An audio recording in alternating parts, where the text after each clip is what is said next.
Vous allez faire ça 3 minutes dans un sens, enfin plus de 2 minutes, entre 2 et 3 minutes. Okay, et après, vous allez faire dans l'autre. Pourquoi? Pour évaluer votre capacité à répéter. Vous allez voir, ce n'est pas forcément évident, d'accord? Mais c'est ce que vous allez évaluer par vous-même.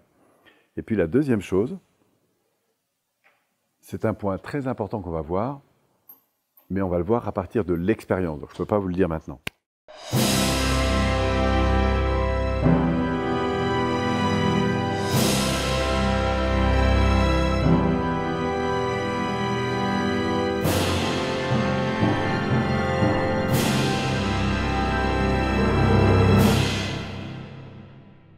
Premier exercice, c'était évidemment de mesurer sa capacité à entendre et à répéter, d'accord?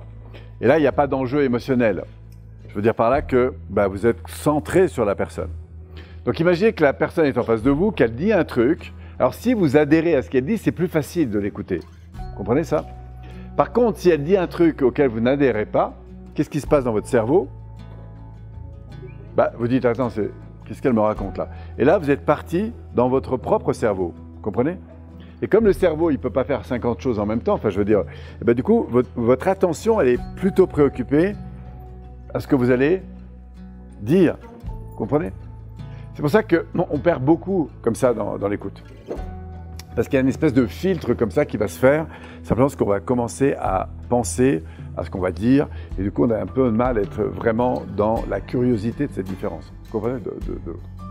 Alors, j'ai une autre question qui est encore plus, on va le voir dans le processus intéressant, parce qu'elle révèle des choses intéressantes. Donc il y a eu la partie quand vous avez quand vous avez répété, donc la personne dit un truc, vous l'avez répété, et puis il y a eu la partie dans laquelle vous avez raconté votre histoire, et là il a pu se passer deux choses. Soit la personne a dit exactement ce que vous avez dit, soit elle a dit des choses un peu différentes. Est-ce que parmi vous, il y a des gens qui ont eu des moments où la personne a dit exactement ce que vous avez dit? Alors quand ça a été le cas, ma question c'est, qu'est-ce que vous avez ressenti? J'étais content, je me suis senti en lien, compris, oui, considéré. Maintenant, est-ce qu'il est arrivé que la personne dise des choses un peu différentes de ce que vous avez dit? Qu'est-ce que vous avez ressenti? Petite déconnexion, ça c'est ce qui s'est produit. Mais ce que vous avez ressenti, c'est quoi? Alors, soit j'ai eu un doute, ce que tu nous dis, moi j'ai eu un doute sur ce que du coup j'avais dit. Un petit agacement. Voilà. Si je vous pose la question, c'est pour vous passer en conscience sous la surface. Parce que c'est des choses qui ne sont pas forcément mises en conscience habituellement. C'est pour ça que je vous pose la question. De la différence qu'il y a quand la personne vous dit exactement ce que vous avez dit et quand elle dit des choses un peu différentes. Alors ce n'est pas une agression pour autant, mais dans votre fort intérieur, on va voir ce qui se passe. C'est qu'il y a un truc qui se passe à l'intérieur. Pourquoi? Parce qu'en fait, quand vous racontez une histoire, surtout si cette histoire, elle est chargée au niveau émotionnel, d'accord? On va voir que pour vous exprimer, quand vous exprimez, vous allez donc utiliser des mots. Est-ce que vous êtes d'accord pour dire que ces mots sont en quelque sorte la synthèse de vos pensées? Vous êtes d'accord avec ça? Vous pensez à plein de trucs et puis parfois vous cherchez vos mots pour exprimer ce que vous avez envie de dire. Donc les mots sont la synthèse de vos pensées. Est-ce que vous êtes d'accord pour dire aussi que vos pensées ne sont qu'une partie de l'expérience que vous avez vécue? Vous êtes d'accord? Donc si on augmente là derrière, il y a beaucoup plus d'informations que les pensées que vous avez en tête. Et d'ailleurs, plus vous allez vous reconnecter à l'expérience, plus il va y avoir d'informations qui vont revenir. Okay? Et cependant, aussi précis soient les informations qui vont revenir, est-ce que vous êtes d'accord pour dire que, en fait, ce n'est qu'une synthèse de l'expérience que vous avez vécue? Vous êtes d'accord?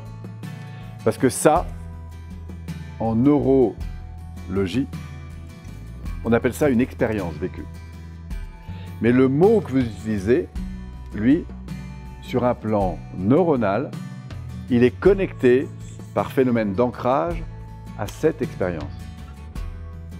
Et plus ce que vous allez raconter est chargé émotionnellement, en positif ou en négatif, plus ce phénomène va être important.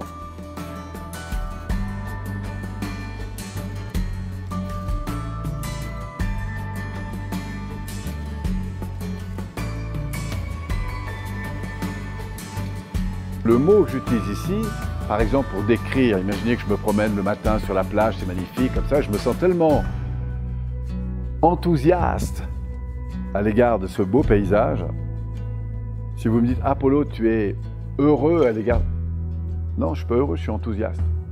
Vous comprenez ce que je veux dire? Même si le mot, au fond, veut dire la même chose.